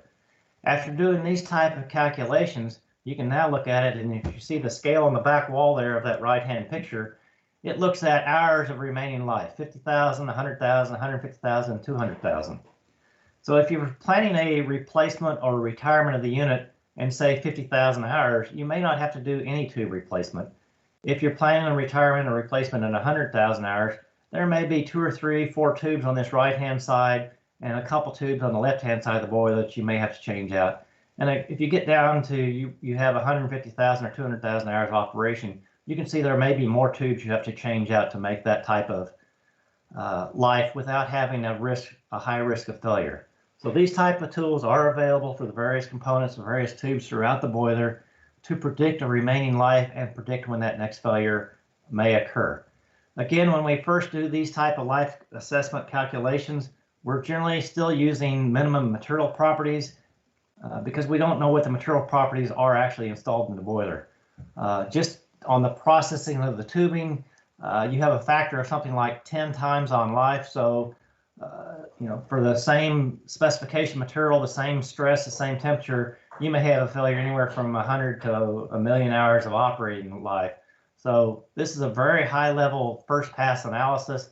We generally wait till you have that first failure, redo the analysis with that type of information, and you can get a more accurate prediction of when that next failure will occur. Next slide, please, Mike. So what do you do when a tube fails? We're going to talk the next few slides about our boiler tube failure program, but once a tube fails, there are certain questions that you need to answer. The primary one is, what is the damage mechanism responsible for the failure? So generally, if you work through our process using our boiler tube failure books, you can pretty much come down to 1 or 2 damage mechanisms in the field, just looking at the tube visually. We also recommend you take a tube sample out, you send it to a metallurgical laboratory, and you have that confirmed. There are some damage mechanisms that you can't confirm without sending them to a metallurgical laboratory, but there are some that you can recognize after you've had several failures, and you know what they are, and you know what appropriate repair techniques, NDE techniques to utilize. So next question is, what does the damage extend, or does the damage extend to other tubes? How large of an area is affected by the damage mechanism? How many tubes might you have to replace during the existing outage, during the force outage, or during the next turnaround, so that you gain your level of availability that you would desire? You know, what has been the failure history? Is this the first tube failure? Have you had multiple tube failures in this boiler from the same damage mechanism? Is this a repeat failure? Does the failure involve water touch surfaces? Is it a water treatment regime problem? Is it an operational problem? Have you had significant disruptions, like Mike said, a condenser tube failure leak? Have you been operating above the design conditions? Just exactly what's going on within that boiler. So the condition assessment of unfailed tubes is also a key part of a boiler tube failures. What we generally like to do is, if we have a tube failure, we're on a forced outage, cut that tube out to analyze it,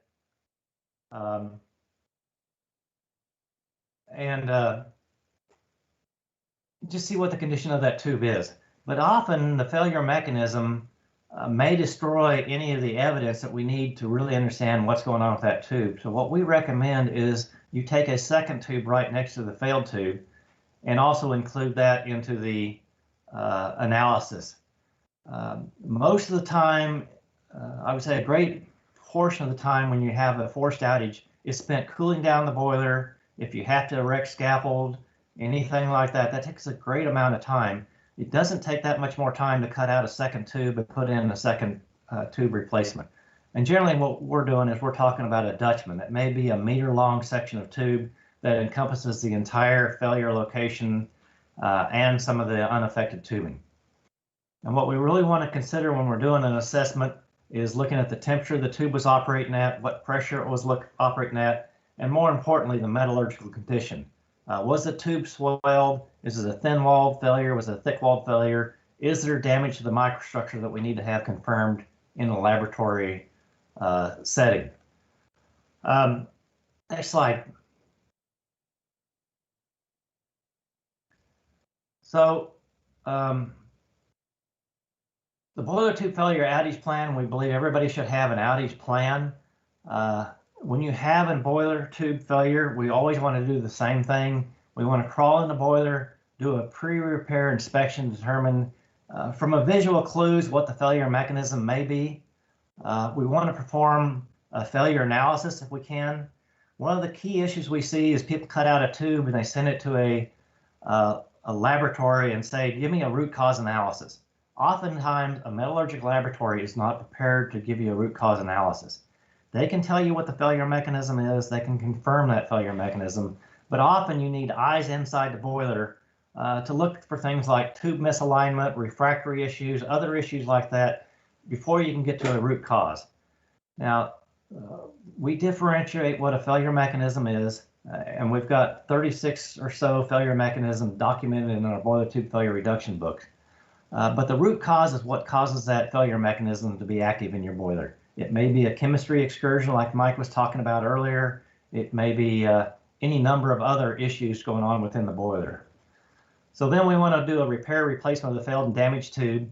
If we have time, we'd like to do a life assessment on the tubes, other tubes in that area to understand when that next tube is going to fail. But at a minimum, we'd like to do some sort of non-destructive examination to get an understanding of how large of an area may be affected by that damage mechanism. One of my colleagues, we often call these force outages because they take you offline, take you away from the process. But one of my colleagues calls these opportunity outages because it's the only time you get to get into your boiler before you have a turnaround or scheduled shutdown and look around and find damage that you may have to fix during that next scheduled outage when you have time to do a repair. So instead of just jumping in there quick, fixing that tube and going back online, if you can do some NDE and understand I need to replace 5 tubes at my next outage, so you can get those tube materials on hand, you can get personnel in to make those repairs, and you have more time to do a permanent repair. We also say there that we'd like to do a life assessment and repair all the damaged tubing, but sometimes in a force outage situation, you need to get back online quickly, and those can be deferred to a future scheduled outage. Next slide, Mike.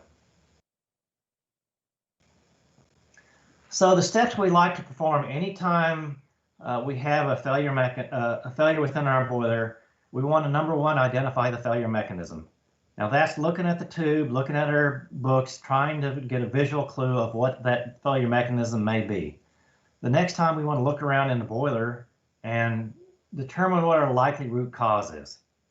Every damage mechanism in our books has sections that talk about every one of these 7 points here. May have possible root causes for each of the damage mechanisms being active. It also has how do you confirm what that damage mechanism is. So we want to do the actions we can during that outage to confirm the damage mechanism, and that may include sending the tube off for failure analysis.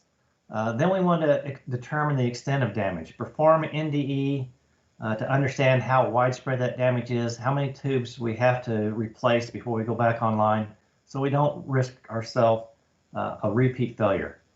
Number 5, implement short-term actions, repairs to get the unit back online, especially if it's a force outage. Number 6, implement long-term actions.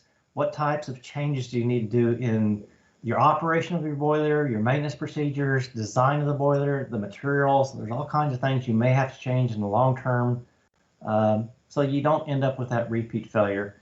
And then finally, if I had a failure in one boiler, what are the chances of having the same failure in a sister boiler? If I've got 7, 8, 10 boilers exactly the same, what are the likelihood that I'll have this failure somewhere else in my system that I need to address?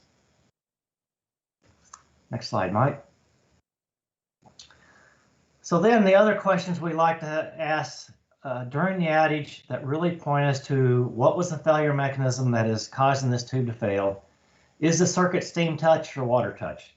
And again, the primary reason we are asking that question is if it's a water touch tube, we go to our book 2 and our 3-volume set to look at the damage mechanisms. And if it's a steam touch tube, we go to book 3 to look at the damage mechanism. Does the failure have a thin leg or a thick edge? A thin edge failure is generally a result of a plastic overload.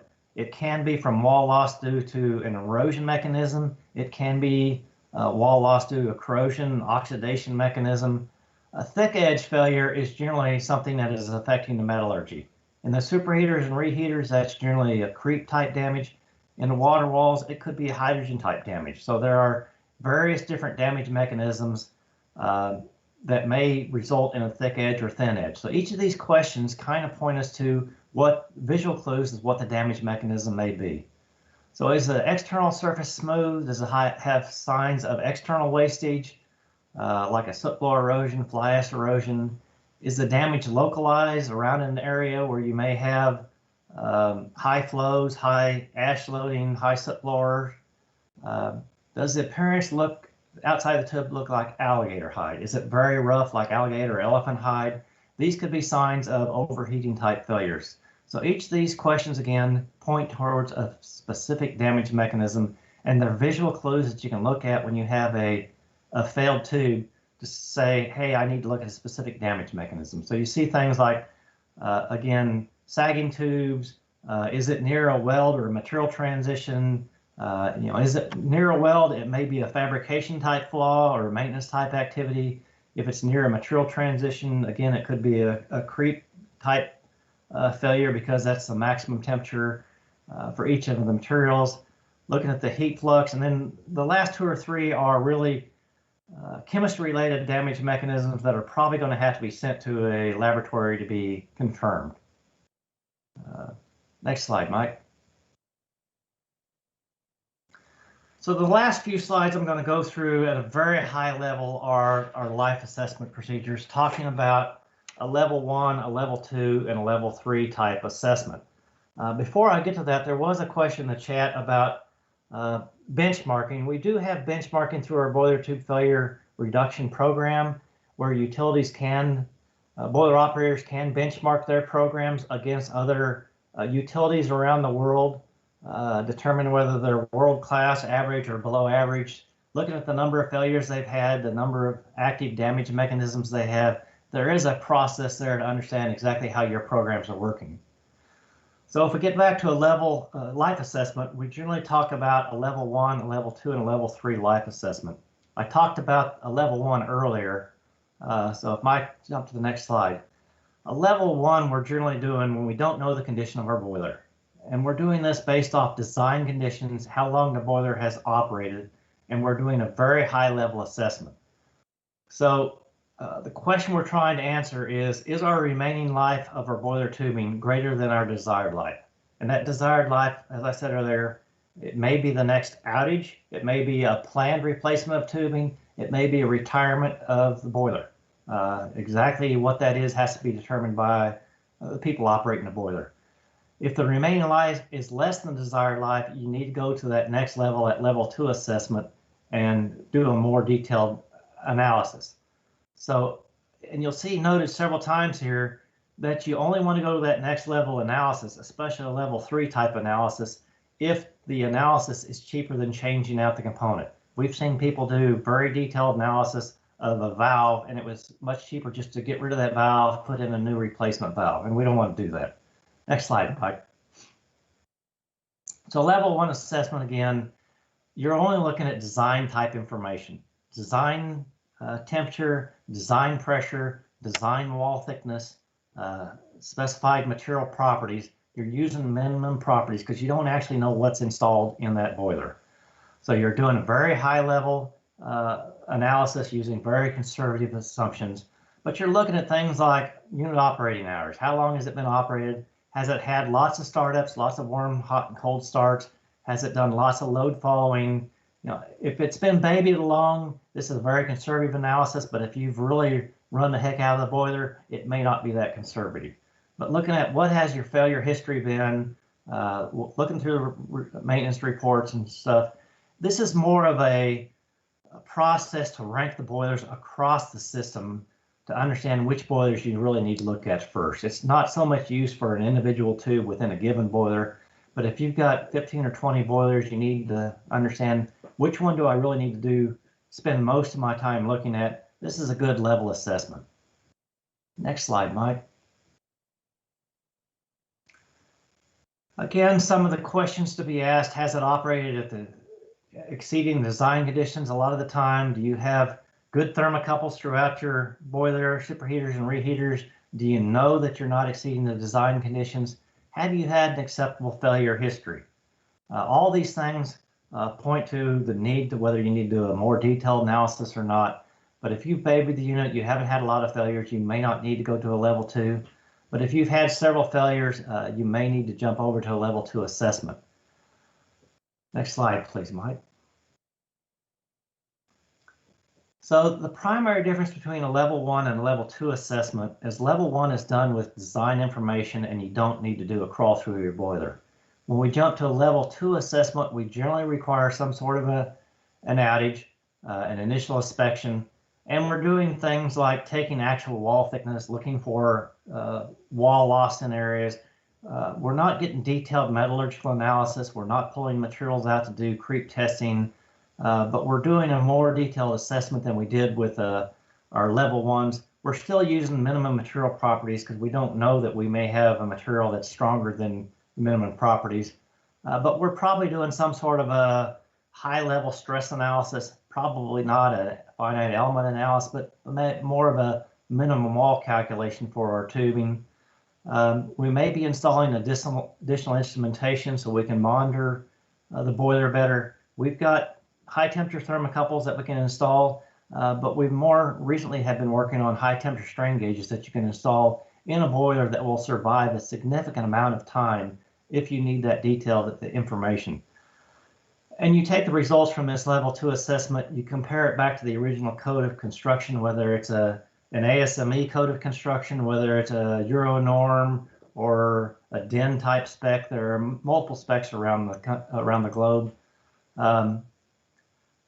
And you not only want to look at the original code of construction, but you may also want to look at the current code of construction, especially ASME. About 20 years ago, they changed the allowable stresses on the time-independent tube from the tensile strength divided by 4 to a tensile strength divided by 3.5. So if you're comparing it back to the original code of construction of the tensile strength divided by 4, it would come up with a thicker min wall than what if you did the calculations using the current code of construction. So there are changes as we learn more about boilers, learn a bit more about the materials, that they make changes to the code of construction. And finally, we list the National Board Inspection Code, which is a US-centric inspection code for boilers that are in operation, but it still has a lot of good information there that can be used around the world, even if NBIC doesn't apply. Next slide, Mike. And finally, we get to a level 3 assessment. Level 3 is the most detailed.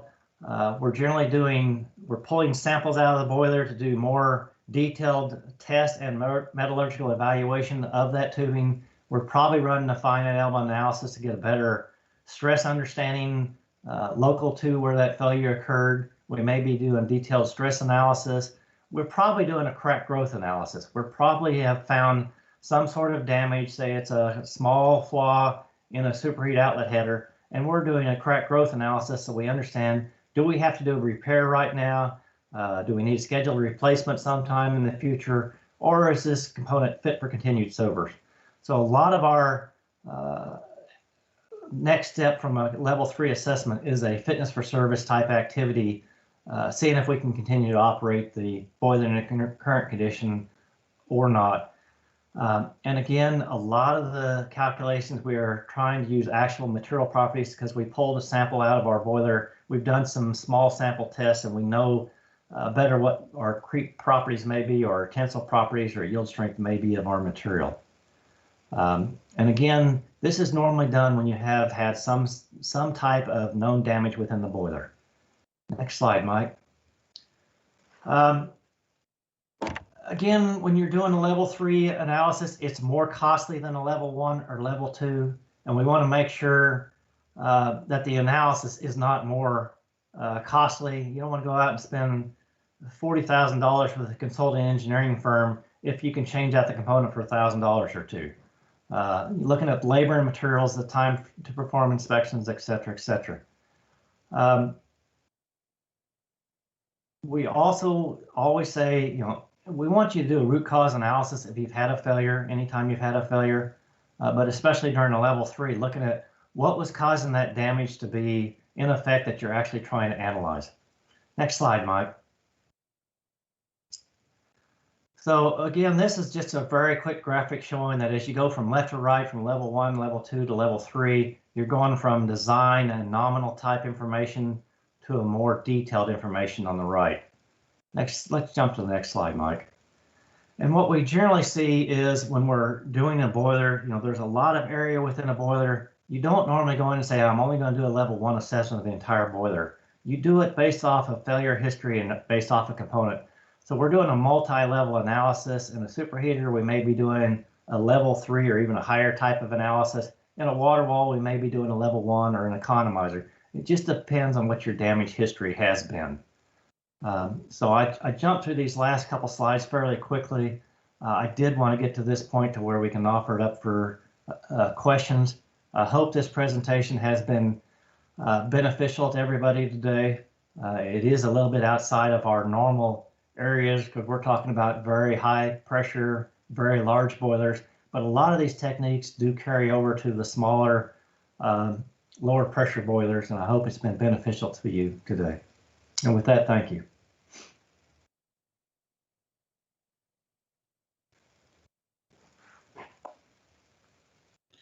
Thank you, Kent.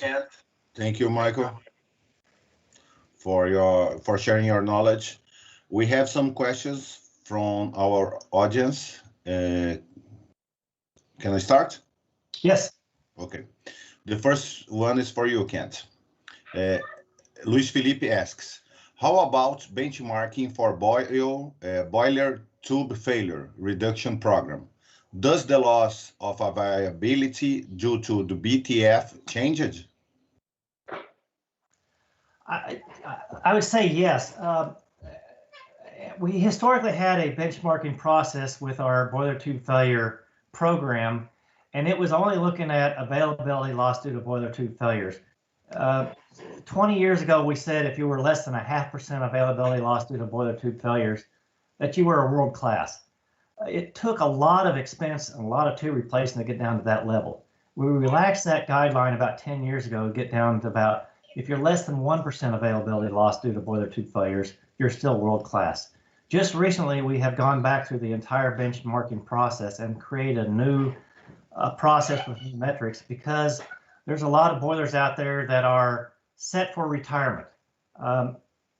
Being at 1% availability loss due to tube failures may not make you world class based off of that operation of that boiler. So looking at how you operate the boiler, what process it's utilized for, there are different metrics out there. And we have just published a new document this last year on how to do benchmarking based off how you're utilizing your boiler. So there is guidance out there, and you can utilize that, as I said earlier, to compare yourself against other utilities, other refineries around the globe, and understand how you match up to people that have very good programs. Mike, would you like to complement the answer? No, I think Kent covered it very well, so thank you. Okay, so the next one is for Mike. Mike, you showed some corrosion samples, and Enzo de la Justina asks, is it needed to destroy a section of the tubbing to collect these samples? Is it possible to do this assessment without destroying it? So for boiler cleanliness, we generally require a tube sample to be extracted to do the analysis. We've looked at methodologies in the past to try to understand what's on the tube, and it's just not effective. You can't get the composition, and it's difficult to actually do that thickness. So, but there's strategies to limit how often you need to do this, right? So, I mean, if you have not taken a tube sample in many years, if you take a tube sample, you benchmark where you're at, and then you have good controls over your chemistry, you can go, okay, well, I was clean when I originally started. I went 10 years. I've got this tube sample. I'm at this point. I know what the chemistry, the feedwater chemistry looked like for the years before. I can basically, I won't have a trigger point until I've had X amount of years. So there's ways to estimate and to extend those out. But at the end of the day, tube samples are eventually required for assessments and for determining that need to clean. Now, in a lower pressure boiler, you can get away. It's because you don't have that same concentration mechanism risk, and you can probably get away with visual inspections, and there's probably going to be a lot of sludge in the mud drum. You could probably take that information to determine the need to chemical clean. But in higher pressure boilers, tube samples eventually are required to really know where you're at. Okay, thank you. Now I have a question for you both. Adilson Zibord asks, what's the most dangerous mechanism in your opinion, and why? You want to go first, Mike? Well, I mean, so in my opinion, and can't correct me if I'm wrong, but corrosion fatigue causes me the biggest concern. It's a cold side. It's a failure that predominantly is cold side. So we have a lot of boiler failures that can be catastrophic. Hydrogen damage is catastrophic, but hydrogen damage always occurs into the fireball. So it only becomes a huge problem if you put the fireball out and you implode the boiler or something catastrophic like that occurs.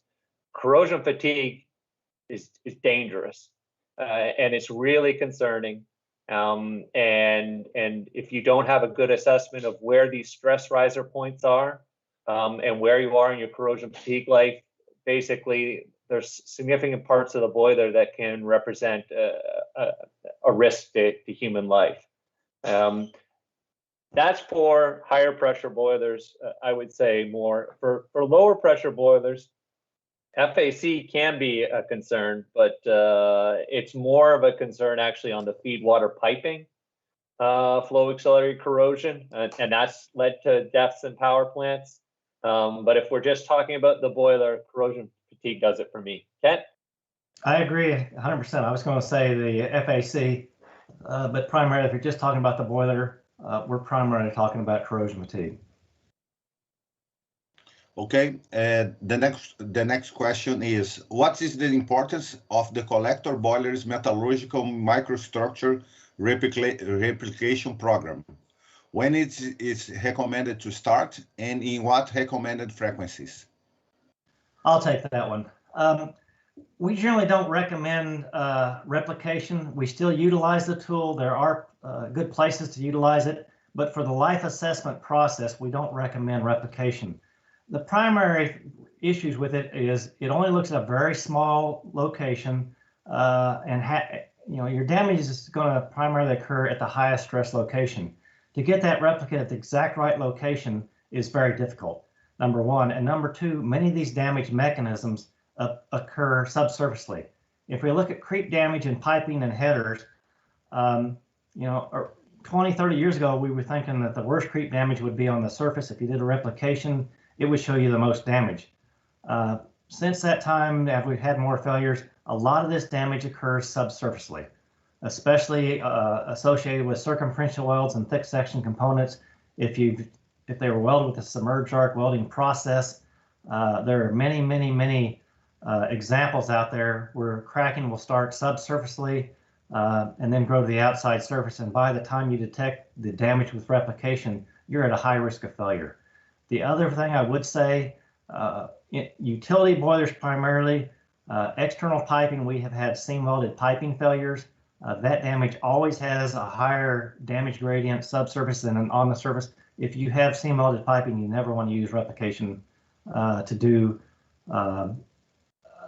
life assessment. Now that said, there are damage mechanisms like graphitization, like damage at dissimilar metal welds. If you're looking to understand what the microstructure of the material is, replication does have good benefit for use there. It's a very cheap process, so we don't say don't utilize it completely, but we say have that as one tool in your toolbox and make sure you supplement it with full volumetric inspection utilizing some sort of phased array ultrasonics or some other ultrasonic methodology. Mike, would you like to complement? I think Kent covered it pretty well. I think the one thing I might add is don't assume that you don't have seam welded piping. Verify it. I think that there has been indications that that what we thought was it didn't have a seam weld and it has had a seam weld, and there's opportunities to go and try to figure and determine that out. Okay, we have a couple of more questions, but as our time is ending, I will make this final one. Edmir Bressa asks, What can we consider for creep analysis if we don't have screen temperature of wall superheater tubes?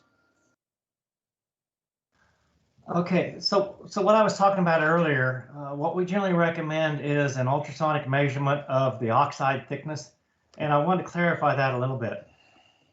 Steam-grown oxide we can measure ultrasonically. The deposits, the carryover that Mike was talking earlier, we have not successfully been able to measure those with ultrasonics. The primary reason for that is if it contains copper, there's different densities depending on what the carryover products were, the product transport. We haven't been able to measure those accurately, so you have to take a sample out. But if we're talking creep damage, we're looking at the oxide scale thickness, and from that we can predict a average operating temperature. It's not going to tell you your excursions, your max temperature, but it's going to tell you an average over the life of that unit. And from that oxide thickness, we can do a prediction of remaining life. We have a software out there called Tulip, which is our tube life remaining life software. You can do the ultrasonic thickness, input the average wall thickness, the minimum wall thickness, the operating temperature, operating pressure. It'll calculate the stresses. It'll take the oxide and calculate the average temperature, and it'll provide you a remaining life on your tubing. So there are tools out there for the various damage mechanisms, the various areas throughout the boiler. Thank you. Would you like to add something, Mike? Yeah, I think Kent did a good job just clarifying that when we talk about oxides, there's two cases. Water walls is the one we cannot measure or determine, and that is determination for chemical clean. But for steam touch surfaces, we can use ultrasonics to understand that, and that's because it's all an in situ grown oxide, and then we can use that for the life determination. So excellent job, Ken. Okay. Thank you very much, Mike and Kent, for sharing your knowledge and your expertise with us. Agradecemos novamente a participação de todos e todas e lembramos que queremos ouvir suas sugestões para novos eventos ou ações para as comissões do IBP. É só enviar uma mensagem para o e-mail comissões@ibp.org.br com as suas observações. Não esqueçam também de responder a nossa pesquisa sobre esse evento para que possam receber as apresentações e nos ajudar a planejar os próximos, com base nas suas necessidades e sugestões. Esperamos contar novamente com a sua participação no Fórum Técnico de Inspeção de Materiais Compósitos. Até a próxima. Mike, Kent, thank you very much. And it was a great pleasure to be talking to you. Appreciate the opportunity. Bye. Bye-bye.